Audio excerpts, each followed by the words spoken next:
V R fed up. ഞങ്ങൾ പറഞ്ഞു മടുത്തു. അത് പ്രധാനമായിട്ട് ഇന്ത്യയുടെ അഗ്രികൾച്ചറൽ പ്രോഡക്റ്റ് സെക്ടേഴ്സാണ്.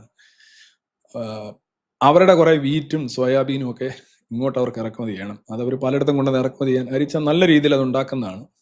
ജനറ്റിക്കലി മോഡിഫൈഡ് ആയിട്ടുള്ള പ്രോഡക്ട്സ് ആണ് അവരുടെ പലതും. ക്വാളിറ്റി നല്ലതാണ്. ഇത്തരം സാധനങ്ങൾ ഇന്ത്യയിൽ കൊണ്ടുവന്ന് ഇറക്കി കഴിഞ്ഞാൽ ഇന്ത്യൻ മാർക്കറ്റ് അത് കീഴടക്കും എന്നുള്ള കാര്യത്തിൽ യാതൊരു സംശയമില്ല. ഇന്ത്യയിലെ മിഡിൽ ക്ലാസ്സും അപ്പർ മിഡിൽ ക്ലാസ്സും ആ സാധനങ്ങളെ വാങ്ങിക്കുള്ളൂ.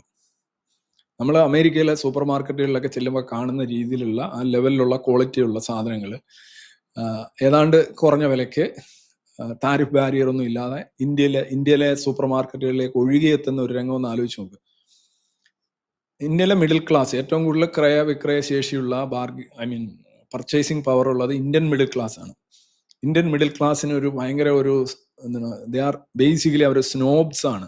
സ്നോബ് ആയിട്ടുള്ള സ്നോബറിക്കുള്ള ഒരു ടെൻഡൻസി, പൊങ്ങച്ചം എന്നുള്ള സാധനം. അതാണ് ഈ ജൈവ കൃഷിയൊക്കെ അങ്ങോട്ട് ഇറക്കുമ്പോഴത്തേക്ക് അത് 50 രൂപയ്ക്കാണ് സാധാരണ അരിക്ക് വിലയെങ്കിൽ അത് 150 രൂപയുടെ അരി വാങ്ങിച്ചിട്ട് ഞാൻ വിഷരഹിത അരി കഴിച്ചു, എന്നെ നോക്കടാ എന്ന് പറഞ്ഞ് നടക്കുന്ന ചില മനുഷ്യർ, അവരെല്ലാം ഒരു middle class, upper middle class ആണ്. ഞാൻ പലരെയും കണ്ടിട്ടുണ്ട്.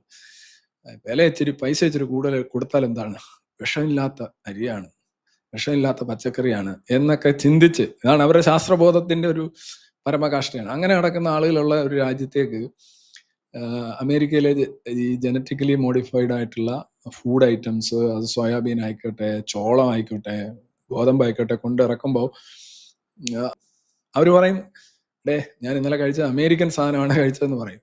എന്നാൽ അതിനൊരു നല്ലൊരു ബാരിയർ വെച്ചാൽ, താരിഫ് ബാരിയർ വെച്ച് കഴിഞ്ഞാൽ അതിന്റെ വില കൂടുതലായിരിക്കും, ആരും വാങ്ങിക്കത്തില്ല. ഇതാണ് ഇന്ത്യ ചെയ്തുകൊണ്ടിരിക്കുന്നത്, ഇന്ത്യയിലെ കർഷകനെ സംരക്ഷിക്കാൻ. പിന്നെ ഈ പറയുന്നോണം ഒരു കർഷക ബില്ല് ഇവിടെ വന്നു. രാജ്യത്തിന് വേണ്ടുന്ന, കർഷകന് വേണ്ടുന്ന, എല്ലാവർക്കും വേണ്ടുന്ന അനിവാര്യമായിരുന്ന ഒരു പരിഷ്കരണത്തെ തെരുവിൽ ശരിക്കും കൊലയാളി രാഷ്ട്രീയം തന്നെ കളിച്ച്, മതരാഷ്ട്രീയം കളിച്ച്, അക്രമം കാണിച്ചാണ് അതിനെ പരാജയപ്പെടുത്തിയത്. ചില ആളുകൾ ഇന്ത്യയിലെ തെരുവിലൊക്കെ അക്രമം നടത്തുന്ന കണ്ടാൽ തോന്നും ഇവരൊന്നും ഒരിക്കലും ഇനി ഇന്ത്യയെ ഭരിക്കാനായിട്ട് വരില്ല എന്ന് അവർക്ക് തന്നെ ഒരു ധാരണ ഉള്ളത് പോലെയാണ് എനിക്ക് തോന്നുന്നത്. കാരണം ഇപ്പോൾ BJP ഗവൺമെന്റ് എന്തെങ്കിലും ചെയ്തു കഴിഞ്ഞാൽ അത് ജനങ്ങൾക്ക് വേണ്ടതാണെങ്കിലും BJPക്കാർ കൊണ്ടുവന്നു എന്നുള്ളതിന്റെ പേരിൽ എതിർക്കുമെന്ന് പറഞ്ഞു കഴിഞ്ഞാൽ, BJP മാറിയിട്ട് ഈ പറയുന്ന ആളുകൾ വന്നു കഴിഞ്ഞാൽ അവർക്ക് എന്തെങ്കിലും പുരോഗമനപരമായിട്ടുള്ള ഒരു മാറ്റം കൊണ്ടുവരാൻ കഴിയുമോ? ഇതേ അക്രമം സംഘടിപ്പിക്കാൻ BJPക്ക് കഴിയില്ലേ? ഞാൻ 3-4 വർഷമായിട്ട് ചോദിച്ചുകൊണ്ടിരിക്കുന്ന ചോദ്യമാണ്. നിങ്ങൾ ഒരു സംഗതി, ഒരു ജനായത്ത ഭരണത്തിന്റെ ഒരു ഭരണ സംവിധാനം അല്ലെങ്കിൽ ഒരു ബില്ല്, ഇതിനെ നിങ്ങൾ തെരുവിൽ എറിഞ്ഞു തോപ്പിക്കുകയും കത്തിച്ചു തോപ്പിക്കുകയും അടിച്ചു തോപ്പിക്കുകയാണ് ചെയ്യുന്നതെങ്കിൽ എങ്ങനെയാണ് നിങ്ങൾ ഭരണത്തിൽ വരുമ്പോൾ നിങ്ങൾക്ക് സമാനമായ ഒന്ന് ചെയ്യാൻ കഴിയുക? അപ്പൊ മൊത്തത്തിൽ രാജ്യത്തിന് അനാർക്കി ഉണ്ടാവുകയാണ് ചെയ്യുന്നത്. അവിടെ ഒട്ടും ഗുണകരമല്ലാത്തൊരവസ്ഥയാണ് ഉണ്ടാവുക. ഇതൊക്കെ ഒന്ന് ചെയ്ത് വിജയമൊക്കെ ആവുമ്പോൾ ആളുകൾ ഇപ്പൊ എനിക്ക് പറഞ്ഞപ്പോൾ ഒരു വിജയമൊക്കെ തോന്നുന്നു. പക്ഷെ in the long run you are setting very evil practice എന്നാണ് അതിനകത്ത് പറയാനുള്ളത്.